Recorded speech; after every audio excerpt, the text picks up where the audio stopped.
நேத்து mid night friend வீட்ல bike எடுக்கலாம் தான் நானும் நைட்டு சாப்பிடல. என் ஃப்ரெண்டு உடம்பு முடியலன்னு தூங்கிட்டா. ஒரு டீ சாப்பிடலாம் தான் பிளான் பண்ணி போனோம். ஒரு ஃபுல் மீல்ஸ் கட்டிட்டோம். 2 மணிக்கு தான் வீட்டுக்கு வந்தேன். எனக்கு ஒரு சின்ன ஆசை, நம்ம 100 days கிராஸ் பண்றதுக்கு இன்னும் 7 days அதுக்குள்ள ஒரு 50k ஃபாலோவர்ஸ் கிராஸ் பண்ண ஒரு சின்ன ஆசை. உங்க வீட்டு பிள்ளையா ஒரு ஃபாலோ பட்டனை தட்டி விட்டு வீடியோ பார்த்து இருந்து வந்ததுல இருந்தே உடம்பு முடியும். டீ கூட கடையில வாங்கி தான் குடி. எனக்கு என்ன உடம்பு முடியலன்னு ஏ வேலையை நான் தான் பால் வச்சு பாக்குற அளவுக்கு வசதி. இது போட்ட வீடியோல தக்காளி ரைஸ்க்கு ப்ரீ ப்ரிப்பரேஷன் பண்ணி வச்சிட்டேன். சைட் டிஷ்க்கு எக் மட்டும் வச்சா வேலை முடியும். 1 pot ரைஸ் வைக்க அடிக்கடி பண்ணி தர விஷயம் இது. தரமான சைட் டிஷ். ஒரு பேன்ல ஆயில் ஊத்திட்டு கடவுள்னு கருவேப்பிலை வெங்காயம் அது கூட மிளகா பொடி மஞ்சள் பொடி பிளஸ் உப்பு எக் ரெண்டா கட் பண்ணி போட்டீங்கன்னா உங்க சைட் டிஷ். வீடெல்லாம் நாஸ்தியா கிடந்துச்சு. சளி டஸ்ட் அலர்ஜி வச்சுக்கிட்டு இந்த ஜன்னல் துடைக்கிறதுக்குள்ள உயிர் போய் உயிர் வந்துச்சு. நம்ம வீடியோ பாக்குறவங்க யாராவது வெளிநாட்டுல இருந்தீங்கன்னா இந்த பச்சை கலர் தைல மட்டும் வாங்கி அனுப்புங்க, காசு கூட கொடுத்துரு. நெட்ஃபிளிக்ஸ்ல ஒரு சீரிஸ் அண்டர் தி பாரிஸ், அதை பத்தி அப்புறம் பேச. அதுக்குள்ள மிஷின்ல துணி முடிஞ்சு மாடியில போய் அவசரமா காய போட்டு வந்தாச்சு. உடம்பு முடியல, வீட்டுல ஏசி ஓடுற, இப்படி எல்லா பிரச்சனையும் ஒரே நேரத்துல நடக்குது. நேத்து வெள்ளிக்கிழமை ஜும்மா தொழுகை கிளம்பியாச்சு. இந்த இடத்துல 2:30 மணிக்கு தான் ஜும்மா தொழுகை. மிஸ் பண்ணிட்டீங்க. மீசாபேட் மார்க்கெட்ல இருக்க டெலிஃபோன் குவார்டர்ஸ்ல தொழுதுக்கலாம். தென் வீட்டுக்கு போற வழியில கொஞ்சம் ஷாப்பிங். சும்மா போன ஷாருக்கு சீண்டி படத்தினால தான் இவ்வளவு பிரச்சனை. அது மட்டும் பண்ணனு இந்த படம் எடுத்துக்கிறதுக்கு அவசியமே வந்திருக்கு. மத்தியானம் கொஞ்சம் கார்ப் சாப்பிட்டேன். நைட் ஃபுல்லா புரோட்டீன் இருந்துச்சு. இந்த தொண்டை வலி சளிக்கு என்ன பண்றதுன்னு ஏதாவது தெரிஞ்சா கீழே கமெண்ட் பண்ணுங்க. நைட் ஒரு 8 மணி வசல் எல்லாம் பண்ணி முடிச்சுட்டு வீட்டை கிளீன் பண்ணி விட்டேன்.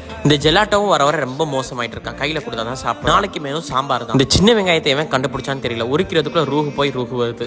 ஒரு வழியா ப்ரீ ப்ரிப்பரேஷன்லாம் பண்ணி முடிச்சாச்சு. மார்னிங் எந்திரிச்சு தாளிச்சு விட்டா மட்டும் போதும், ஒர்க் முடிஞ்சுச்சு. நைட்டுக்கு கிரீன் கிராம் சைடிஸ்க்கு சோறு. இந்த காஃபி பழக்கம் போய் தொலைய மாட்டேங்குது. அதுவும் அந்த ஃபில்டர் காஃபி, அது குடிச்சாதான் அந்த நாள் முடிகிற மாதிரி. குடிச்சிட்டு வீட்டுக்கு கிளம்பி முடிஞ்சிருச்சு. பாய் பாய், நாளைக்கு பார்க்கலாம். Have fun.